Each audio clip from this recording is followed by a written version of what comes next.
Hello guys, what's up? Once again, this is Palaboy OFW. So for today's vlog mga idol is pag-usapan natin yung viral video ngayong araw tong si Manong Guard at si yung batang nakasuot na estudyante at nagbebenta ng sampagitan mga idol, no. So bago natin simulan tong vlog na to, huwag niyong kalimutan mag-subscribe and like and share this video kung magugustuhan niyo mga idol. So tatanungin ko muna kayo mga lodi. Ano yung naging reaction nyo dito sa ginawa ng Manong Guard sa batang nagbebenta ng sampagita mga idol? Para sa akin mga idol is ginawa lang naman ng Manong Guard yung yung kanyang trabaho na i-secure yung premises ng Mega Mall, ng SM or ng mall ayon sa kanyang trabaho, ayon sana. Ang mali lang at ang nagpasama lang, ang nag-escalate lang dito is yung sinipa niya yung bata Sinipa niya yung bata at ang pinakamatindi doon is dinurog niya yung sampagita, sinira niya yung sampagita. Para sa akin, dito ako sa side ng bata kasi kahit anong mangyari mga idol, hindi natin alam yung pinagdadaanan natin sa buhay. Ginawa ni kuya yung trabaho niya pero yung bata, nagtitinda lang ng sampagita at estudyante pa siya, di ba? Maraming nagsasabi na nakatambay lang yung bata doon or ginagamit ng sindikato or nagpapanggap lang na estudyante. Wala na tayong pakialam doon, dumidiskarte sila para mabuhay at makakain. Sa act ng video is gusto na yatang umalis ng bata nung pinagsasabihan siya ng Manong Guard. Pero talagang hinablot niya yung sampagita, ayun yung nagpasama doon at ang nagbigay ng simpatya ang mga tao, ang mga netizen, ang mga tropa natin sa Facebook ay para sa bata, no. So sorry to Manong Guard at nabalitaan pa natin na tinanggal siya ng SM Mega Mall. Kasi nga ang SM Mega Mall is para sa bayan, para sa tao mamimili. And bad image yun para sa kanila na ang kanilang mga empleyado is nananakit. Kahit saan mo daling anggulo, si Manong Guard ang mali doon kasi pinagbuhatan niya ng kamay yung bata at isa pa, sinira niya yung bulaklak ng bata, 'di ba?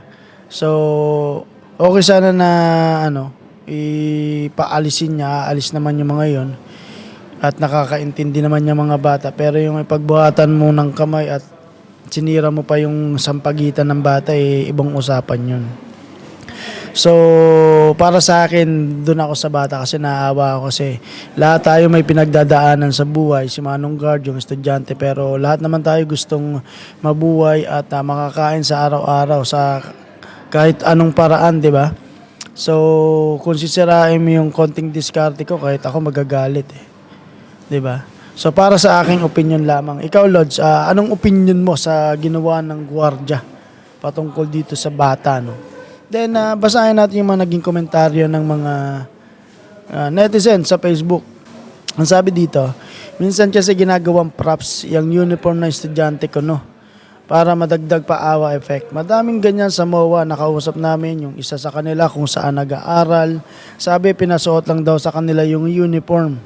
Hindi na rin naman pinahahaba yung combo, pero bumili kami ng sampagitan niya. Sabi nga don't judge a book by its cover. May mga ganong sistema pero mayroon din naman talagang dumidiskarte. Kanya-kanyang paraan yan, di ba? Para mabuhay. Okay? Ito pa. Ayoko maging one-sided pero mali talaga yung SG. Pero may balita na pasaway daw talaga yung nagtitinda ng sampagita. Pero gusto ko lang tanungin yung nag-upload kung bakit pinili niya sa video niya yung kantang Through the Years.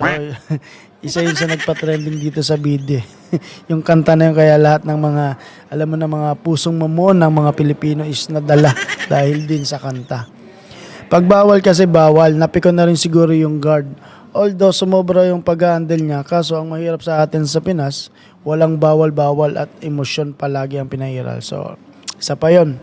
Kapag nagtatrabaho tayo at nadala yung ating emosyon is nahihirapan tayo magdesisyon ng tama. Ganun yun Kaya kapag galit ka, huwag kang magdidesisyon kasi hindi mo alam yung mga kahihinat na ng desisyon mo kapag galit ka. Isa yan sa pinakamalaking bagay na natututunan ko para sa akin. natutunan ko sa buhay habang nagtatrabaho. So, yun lang mga idol. Ikaw, anong masasabi mo dito sa viral video ng guard at ng estudyante? Kung ikaw ang magulang ng bata or ikaw yung guard, ano ang sa palagay mo? Yun lang mga idol. Palaboy OFW here. Kasama natin si Rapi Sam Steel and Brian Pontanar mga Lodi. Huwag niyong kalimutan mag-subscribe. Maraming salamat. Alright.